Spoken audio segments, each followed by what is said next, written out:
बिस्मिल्लाहिर्रहमानिर्रहीम। अस्सलाम वालेकुम नाज़रीन, आप यूट्यूब चैनल देख रहे हैं। मैं इमरान खान हूँ। बांग्लादेश की सूरत हाल को लेकर पाकिस्तान में बहुत सारी सियासत हो रही है। एक तो पाकिस्तान के अंदर जो मुक़तदरा है उसे और पाकिस्तान की जो इस वक्त हुकूमत है उसे बड़ी बेचैनी है, क्योंकि देखें पाकिस्तान में पहले अफ़गानिस्तान में ऐसा हुआ कि वहाँ की कठपुतली हुकूमत को भागना पड़ा और उन्हें मुल्क छोड़कर फ़रार होना पड़ा। फिर हमने देखा कि ऐसा ही कुछ हमने श्रीलंका में होते हुए देखा। अवाम का गुस्सा बढ़ गया, वहाँ पे जो पॉलिसीज़ थी वो अवाम को पसंद नहीं थी, फिर वहाँ के हुक्मरानों को भागना पड़ा और वो भी मौरूसियत के साथ चले आ रहे थे। और उसके बाद बांग्लादेश में भी इसी तरह के मनाजिर हमने देखे कि जब अवाम के ऊपर जबर और फस्तायत को अपनाया गया तो फिर वहाँ की हुक्मरान जो वज़ीर-ए-आज़म हसीना वाजिद हैं उनको भाग कर इंडिया जाना पड़ा। अब इसके बाद पाकिस्तान के अंदर बड़ी बेचैनी है। हमारे यहाँ पे इनकलाब 3 दफ़ा दस्तक दे चुका है, आसपास के 3 मुल्क इससे मुतासिर हो चुके हैं और पाकिस्तान एक ऐसा मुल्क है जिसकी सूरत हाल बड़ी साजगार है इनकलाब के लिए। पाकिस्तान एक ऐसा मुल्क है जिसकी सूरत हाल इस वक्त इस तरह की है कि अवाम के अंदर एक गमो गुस्सा भी है और हुकूमत के साथ एक अदम एतमाद का अजीब गरीब किस्म का सिचुएशन भी बना हुआ है। अब जो PMLN है वो ये कहती है कि एक्चुअली इमरान खान को इससे सबक सीखना चाहिए। जो इमरान खान साहब के हामी है वो ये कहते हैं कि इससे नवाज शरीफ को और जरदारी को सबक सीखना चाहिए। मिसाल के तौर पे कल से मैं ये देख रहा हूँ कि पाकिस्तान तहरीक-ए-इंसाफ के लोग कह रहे हैं कि बल्कि वो मनाजिर भी मिलते जुलते हैं कि नवाज शरीफ भी तोते उड़ाया करते थे, वो कबूतर, और हसीना वाजिद भी कबूतर उड़ाया करती थी। तो एक ही तरह का इनका स्क्रिप्ट था, एक ही तरह से ये हुकूमत में आए थे, बल्कि बांग्लादेश मॉडल का बार बार तस्करा किया जाता था। बहुत सारे लोग कह रहे हैं कि पाकिस्तान का और बांग्लादेश का मवाजना नहीं किया जा सकता।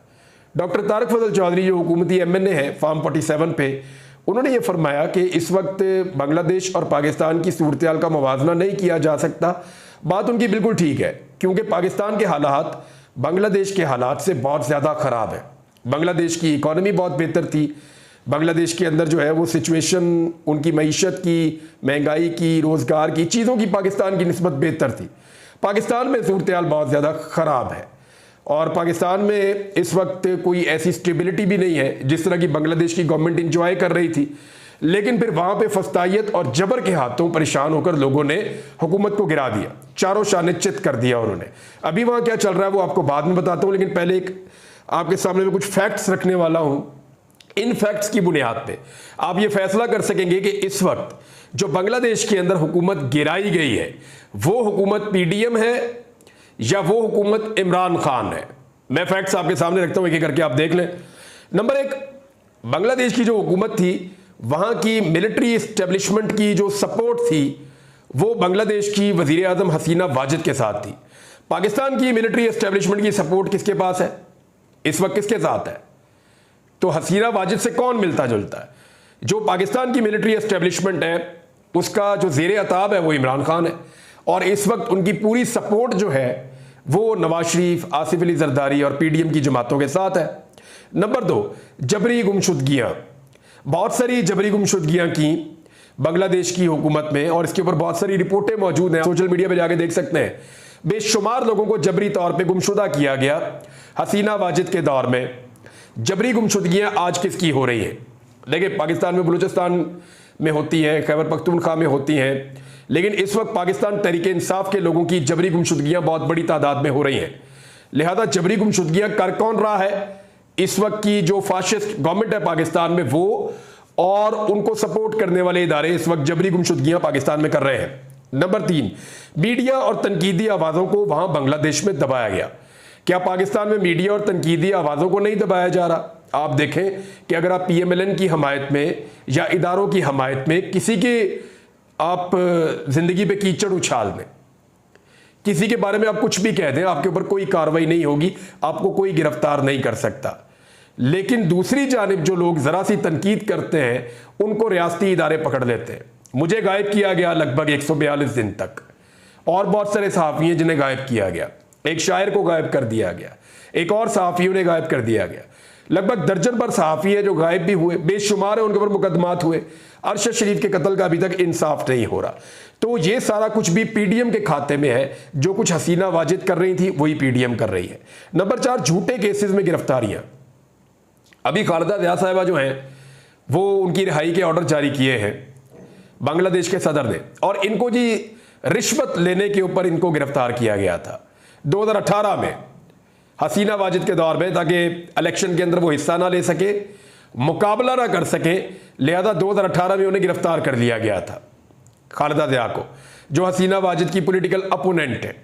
तो इस तरह जो है वो हसीना वाजिद ने अपने सियासी मुखालिफिन को जेलों में डाला, जमात इस्लामी वालों को भी डाला, बाकी तंजीमों को भी डाला, ये जो उनकी बांग्लादेश नेशनलिस्ट पार्टी है BNP उसको भी जेलों में डाला। तो ये हसीना वाजिद का मॉडल था, और यही मॉडल इस वक्त हम देख रहे हैं PDM की जमातों का है। खवातीन जेलों में है, यास्मीन राशिद अभी भी जेल में है, बल्कि सैकड़ों खवातीन को जेलों में डाला गया, जिनमें खसूसन यास्मीन राशिद और आलिया हमजा 14-14 महीने की जेल काटने के बावजूद अभी तक जेलों में मौजूद हैं। बहुत सारे हजरात अभी भी जेलों में हैं। इमरान खान और उनकी एहलिया को भी जेल में डाला गया है। अच्छा, जबर और फस्तायत का हथियार देखें, ये तो हसीना वाजिद ने कहा कि ये तलबा नहीं है, दहशतगर्द है, कुचल दो इनको, कुचल दे इनको। तो इसी तरह पाकिस्तान में भी सियासी मुखालिफिन को कुचला गया है। लोगों की गाड़ियां तोड़ दी गई, लोगों के घरों में घुस गए, चादर और चार दीवारी का तकद्दुस पामाल कर दिया, लोगों के बच्चों को हरासा किया गया, लोगों के बच्चों को गिरफ्तार कर लिया गया, लोगों के दरवाजे तोड़ दिए गए, लोगों के कारोबार तबाह कर दिए गए, लोगों के खानदानों को, रिश्तेदारों को उठा लिया गया। कल वो हसनैन जो है वो रिपोर्टिंग कर रहा था जलसे में, वो उसका वजीराबाद में घर है, क्योंकि उसका घर पंजाब के अंदर है, तो वहां पुलिस आती है और कुछ दीगर लोग आते हैं, उसके घर वालों को उठा के ले जाते हैं, उसकी बहन का मोबाइल भी छीन कर ले जाते हैं। तो ये फस्तायत जो है, इसी तरह की हसीना वाजिद यही काम कर रही थी, और यहां पे भी उससे मिलता जुलता काम हो रहा है। खास तौर पे मरियम नवाज जिस सूबे के अंदर वजीर आला पंजाब बनाई गई है फॉर्म 47 के ऊपर, वैसे तो वो इलेक्शन खुद भी हारी हैं, उनके MPs भी हारे हैं, लेकिन उन्हें जबरदस्ती MPA बनाया गया है, तो वहां पर फस्तायत ज्यादा है। इलेक्शन में धांधली, जो हसीना वाजिद है उनके ऊपर ये बड़े सीरियस एलिगेशंस थे कि उन्होंने इलेक्शन के अंदर टिका के धांधली की है, बदतरीन धांधली की है इलेक्शन के अंदर बांग्लादेश में, और एस्टेब्लिशमेंट ने उनकी मदद की इस धांधली में, और वो धांधली के साथ आकर इक्तदार में बैठे, और इक्तदार में आने के बाद फस्तायत के साथ उन्होंने अपने मुल्क के लोगों को कंट्रोल किया। अब यही इल्जामात जो है धांधली के, फॉर्म 45 और फॉर्म 47 वाली कहानी हर पाकिस्तानी जानता है। यही सारा कुछ PDM की जमातों ने पाकिस्तान में भी किया। गद्दार और बागी और दहशतगर्द का कार्ड जो इस्तेमाल किया गया, देखें आप इस हुकूमत से जब बात करेंगे ना, वो प्रेस कॉन्फ्रेंस करने बैठ जाएंगे, ये गद्दार है इसके ऊपर आर्टिकल 6 लगा दो, वो भी गद्दार है उसके ऊपर भी आर्टिकल 6 लगा दो, ये मुल्क का बागी है, मेरे ऊपर बगावत के कुछ 2.5 दर्जन पर्चे हैं, 3 दर्जन टोटल है, तो 2.5 दर्जन शायद बगावत के ही हैं, और बहुत सारे लोग हैं। अरशद शरीफ के ऊपर 16-17 मुकदमात थे बगावत के, साबिर शाकिर साहब के ऊपर। इसी तरह के इल्जामात जो है वो मुईद पीरजादा साहब के ऊपर भी है, समी इब्राहिम साहब के ऊपर भी है, वो दहशतगर्दी का मुकदमा दे दिया सिद्दीक जान के ऊपर, और बेशुमार लोगों को इन्होंने बेशुमार दफा तंग किया है। तो गद्दार का कार्ड, बागी कार्ड और दहशतगर्द कार्ड ये बड़े पैमाने पर इस्तेमाल किया PDM की जमातों ने, जैसा कि हसीना वाजिद करती थी। अवामी रद्द-ए-अमल किसके खिलाफ है, ये एक बड़ा सवाल है। देखिए, बांग्लादेश में जो अवामी रद्द-ए-अमल आया वो किसके खिलाफ आया, हसीना वाजिद के खिलाफ आया, और हसीना वाजिद को सपोर्ट करने वाली एस्टेब्लिशमेंट के खिलाफ और ब्यूरोक्रेसी के खिलाफ और पुलिस के खिलाफ आया अवामी रद्द-ए-अमल। पाकिस्तान में अवामी रद्द-ए-अमल किसके खिलाफ है? आज आप अवाम को छोड़ें, यानी अभी 5 तारीख को सबसे बड़ा जलसा हुआ है खैबर पख्तूनख्वा की तारीख में, इतने लोग निकलते हुए इस तरह मैंने नहीं देखे, और वो लोग गुस्से में थे, उनकी आंखों में शिकवा था, गुस्सा था, वो लोग जो है वो मुस्तरब थे, बेचैन थे कि हमारे साथ ज्यादती हो रही है, लगातार हो रही है। तो पाकिस्तान में अवामी रद्द-ए-अमल क्या इमरान खान के खिलाफ है?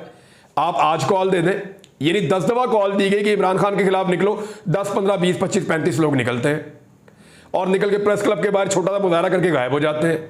किसी जगह भी इमरान खान के खिलाफ पब्लिक मुनज़्ज़म हो गए, खुद से नहीं निकली, जैसे हसीना वाजिद के खिलाफ निकली है, लेकिन हर जगह पे पब्लिक जब से इमरान खान साहब की हुकूमत गिराई गई है PDM के खिलाफ बार बार निकली, हर जगह पे निकली, हर शहर में निकली, और पूरी ताकत के साथ निकली। फिर उनको कुचला भी जाता है। यानी अगर आप फ्री हैंड दे दें और आप ये कहें कि ठीक है पंजाब में जलसा किया जा सकता है, तो देखें मरियम नवाज और शहबाज शरीफ के खिलाफ या उनको सपोर्ट करने वालों के खिलाफ किस बड़े पैमाने पर लोग निकलते हैं, आप ये देख लेंगे, आपको ये नजर भी आ जाएगा। तो अवामी रद्द-ए-अमल भी वहां हसीना वाजिद के खिलाफ था, यहां PDM के खिलाफ है, और PDM को जो जो सपोर्ट कर रहा है उनके खिलाफ भी होता जा रहा है। पुलिस और ब्यूरोक्रेसी को कौन इस्तेमाल कर रहा है? यानी यहां पे इमरान खान तो इस वक्त पुलिस और ब्यूरोक्रेसी को इस्तेमाल नहीं कर रहे, हालांकि मादी में उनकी हुकूमत थी, जितना वो कर सकते थे उतना उन्होंने किया, लेकिन जो अब फस्तायत हो रही है इसका तो 10% भी नहीं किया था उन्होंने।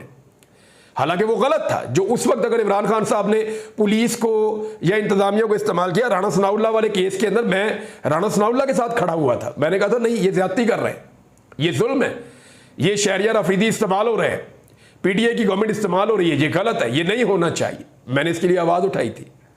तो अब मामला ये है कि उस वक्त जो गलत हुआ था वो 10%, आज तो जनाब 100% चक्की चलाई जा रही है जुल्म की, और पुलिस को और ब्यूरोक्रेसी को इस्तेमाल किया जा रहा है इमरान खान के खिलाफ। तो इस्तेमाल कौन कर रहा है? पीडीएम की जमातें। बांग्लादेश में कौन इस्तेमाल कर रहा था? हसीना वाजिद और उनकी एस्टेब्लिशमेंट। और आखिरी एक सिमिलैरिटी मैं आपको बता देता हूं, भागने की रवायत। इमरान खान आज तक भागा नहीं। इमरान खान को यह ऑफर भी की गई कि आप मुल्क से बाहर चले जाएं, 3 साल के लिए खामोश रहें, फिर रीलॉन्च हो जाएं, बड़े पैमाने पे पाकिस्तान में सियासत करें, लेकिन इन्हें जरा मौका दे दें 3 साल तक के लिए, जरा माहौल बन जाए। तो इमरान खान साहब को यह ऑफर की गई, उन्होंने भागने से इनकार कर दिया। इमरान खान हर मामले में अदालत में गए हैं, लेकिन इमरान खान इस मामले में अदालत नहीं गए कि मेरा नाम जनाब मुझे पाकिस्तान से बाहर ट्रेवल करना है, उसमें नहीं गए। इमरान खान का नाम सारे केसेस में डालना पड़ता है, ईसीएल में डालना नहीं पड़ता, और अगर डालते भी हैं तो किसी को फिक्र ही नहीं होती, परवाह नहीं होती इमरान खान को डालना है तो, क्योंकि उसने मुल्क से जाना ही नहीं है। तो जो भागने की रवायत है, यहां पे अगर आप सिमिलैरिटी देखें कि हसीना वाजिद से कौन मैच करता, तो पाकिस्तान से एक ही आदमी 2 दफा भागा, एक दफा मुशर्रफ के दौर में भागा और एक दफा भागा अब इस दौर में, ये इमरान खान साहब के दौरे हुकूमत में। जब इमरान खान साहब की हुकूमत आई तो फिर वो मुल्क से भाग गया प्लेटलेस का बहाना करके, तो वो मियां नवाज शरीफ है। तो सिमिलैरिटी सारी की सारी हसीना वाजिद की पीडीएम की जमातों से, खुसूसन नवाज शरीफ से मिलती है, और जो दूसरी साइड है वो इमरान खान साहब के साथ मिलती है। मैं एक चीज और आपके सामने रखना चाहता हूं कि देखें, बात वहां पे चेंज हुई। हसीना वाजिद ये फैसला एतवार को कर चुकी थी कि वो छोड़ देगी मुल्क अगर हालात खराब हो गए। उन्हें दोनों ऑप्शन रखे हुए थे। अगर हमने ताकत के साथ मुजाहिरीन को रोक लिया तो मैं इस मुल्क पे हुकूमत करूंगी डिक्टेटर की तरह, और अगर हम ताकत के साथ मुजाहिरीन को ना रोक सके तो फिर मैं इस मुल्क से फरार हो जाऊंगी। ये बात उन्होंने तय कर ली थी एतवार को, और ये बात तय करने के बाद उन्होंने अपना सामान भी तैयार रखा हुआ था, और जैसे ही उन्हें फील हुआ, फौज ने बताया, उन्होंने रिजाइन किया और मुल्क छोड़ के इंडिया चली गई। इंडिया में फिर वो अगरतला पहुंची, वहां से उनको एक स्पेशल फ्लाइट पे पहुंचाया गया दिल्ली में, वहां से वो कहीं आगे जाना चाहती है अगर उनके लिए रास्ते खुलते हैं तो ये तो है कहानी हसीना वाजिद की। पाकिस्तान से जब भी भागे नवाज शरीफ साहब भागे। अच्छा, बांग्लादेश की फौज खड़ी नहीं हुई, हालांकि फौज ने सारा जुल्म के अंदर हिस्सा लिया, धांधली के अंदर हिस्सा लिया, फौजी एस्टेब्लिशमेंट ने हसीना वाजिद का हर जगह पे साथ दिया, लेकिन जो बांग्लादेश की फौजी एस्टेब्लिशमेंट है उसने सरेंडर कर दिया था अवाम के सामने। वो अवाम के साथ घुल मिल गए थे। फिर फौजी की आदत मजबूर हो गई कि नहीं जी ये तो बड़ा मैस हो जाएगा, बड़ी प्रॉब्लम हो जाएगी, तो आप चली जाएं आज। तो फौज ने बड़ी चालाकी की और उन्होंने अपनी स्किन बचाने की कोशिश की, फिर अपनी मर्जी की हुकूमत बनाने की कोशिश की, तो तलबा उस पर भी नहीं माने। उन्होंने वार्निंग दी, उन्होंने कहा जी हम आपको 3 बजे तक टाइम दे रहे हैं, आप असम्बलियाँ तहलील करें। 2 बजे असम्बलियाँ तहलील हो गई, 1 घंटा पहले। और उन्होंने फिर नाम दिया, माहिर इक्तसादियात हैं, यानी बहुत बड़े मईशतदान हैं, प्रोफेसर यूनुस का। इनकी उम्र 83 साल है और इनको चीफ एडवाइज़र, यानी जो अबूरी हुकूमत बन रही है बांग्लादेश में, उसका सरबराह बनाने का इनको फैसला किया गया। और ये बांग्लादेश में जिस नाम से मशहूर है वो मैं आपको बताता हूँ, इनका नाम है गरीबों का बैंकर। इन्होंने एक बैंक बनाया था बांग्लादेश में, उसका नाम था ग्रामीण बैंक। इस बैंक ने गरीबों को बहुत बड़े पैमाने पर कर्जे दिए, और इतने कर्जे दिए कि गरीबों ने आहिस्ता आहिस्ता अपनी मईशत खड़ी करना शुरू की। इन्होंने बेशुमार गरीबों को खड़ा किया बांग्लादेश में। तो इनका इतना सक्सेसफुल मॉडल था कि इस मॉडल को लेकर 2006 में इन्हें नोबेल अमन का जो एक अवार्ड है ना, नोबेल पीस प्राइज, वो इनको दिया गया 2006 में। 2007 में इन्होंने अपनी पॉलिटिकल पार्टी बनाने की कोशिश की तो हसीना वाजिद को गुस्सा आ गया, तो उन्होंने इनके खिलाफ केस भी चलवाया, इनको जेल भी भिजवाया। अभी ये बरतानिया में मौजूद है और इन्होंने हामी भर ली है कि ये आएंगे प्रोफेसर यूनुस और बांग्लादेश को संभालेंगे। तो इनके ज़ेरे निगरानी एक हुकूमत बनेगी पूरी, और जब वो हुकूमत बन जाएगी तो फिर बांग्लादेश में दोबारा इलेक्शन होंगे। तो बांग्लादेश उस तरफ जा रहा है। अब एक और चीज़ देखने की कि बांग्लादेश की फौज ने पब्लिक के सामने सरेंडर क्यों किया। उनको तो कोई जंग भी नहीं लड़नी। बांग्लादेश के आसपास ना उनकी इंडिया से लड़ाई है, ना उनकी चाइना के साथ जंग होने जा रही है, ना समंदर के रास्ते उनकी कोई जंग हो रही है। तो बांग्लादेश को तो कोई जंग भी नहीं लड़नी। तो फिर उनकी फौज ने, उनकी ऐसी क्या मजबूरी थी कि पब्लिक के सामने सरेंडर कर दिया। अगर आप पाकिस्तान के साथ मुवावजा करें तो पाकिस्तानी फौज को तमाम बॉर्डर से खतरा है। एक तरफ इंडियन बॉर्डर है, अफगानिस्तान बॉर्डर है, ईरान बॉर्डर है, हर जगह से हमारे ऊपर अटैक्स आ जाते हैं। पाकिस्तान के अंदर दहशतगर्दी का भी खतरा है। तो बांग्लादेशी फौज को जितनी उनकी आवाम की ज़रूरत है, पाकिस्तानी फौज को अपनी आवाम की उससे 10 गुना ज़्यादा ज़रूरत है, ज़्यादा सपोर्ट चाहिए। तो बांग्लादेशी जो फौज है उसने फैसला किया कि वो अवाम के साथ खड़े हो जाएंगे और अपने मफादात को छोड़ देंगे। तो पाकिस्तान के अंदर भी ये सिचुएशन बन जाएगी। देखिए, लोग मानते हैं, सारे लोग ऑफ द रिकॉर्ड ये बात करते हैं, लेकिन इसको कहने की जरूरत कोई नहीं करता कि वाकई में पाकिस्तान की फौज से पाकिस्तान की आवाम में दूरी पैदा हुई है पीडीएम की सपोर्ट की वजह से। क्योंकि पीडीएम को लगातार जब सपोर्ट की पाकिस्तान की मिलिट्री एस्टेब्लिशमेंट ने, तो उसकी वजह से लोगों के शिकवे पैदा हुए, और इसी वजह से तो बार बार पाक फौज के जो तर्जुमान है वो आके ये स्टेटमेंट भी देते हैं और वो ये बात भी करते हैं। वो नज़र आता है उनके स्टेटमेंट के अंदर, उन्हें इस बात की फिक्र है कि पाकिस्तानी आवाम से पाकिस्तानी फौज को दूर करने की कोशिश की जा रही है। लेकिन ये हो क्यों रहा है, इसको असेस कर लिया बांग्लादेश की फौज ने। पाकिस्तानी फौज को भी ये असेस करना पड़ जाएगा और ये हो जाएगा। ऐसा नहीं है कि ये नहीं होगा। फौज अपने आप को पब्लिक से ज़्यादा देर तक दूर नहीं रख सकती, और ख़ास तौर पे वो फौज जिसके मुल्क में इतने सारे पंगे हो और बॉर्डर्स के ऊपर इतने सारे पंगे हो, उनको प्रोफेशनल अपने काम पे जाना पड़ता है। तो ये चीज़ें मैंने आपके साथ शेयर की हैं, कुछ और चीज़ें वो आपको मैं बाद में बताऊंगा। अब तक के लिए इतने, अपना ख्याल रखिएगा, अपने इस चैनल का भी। अल्लाह हाफ़िज़।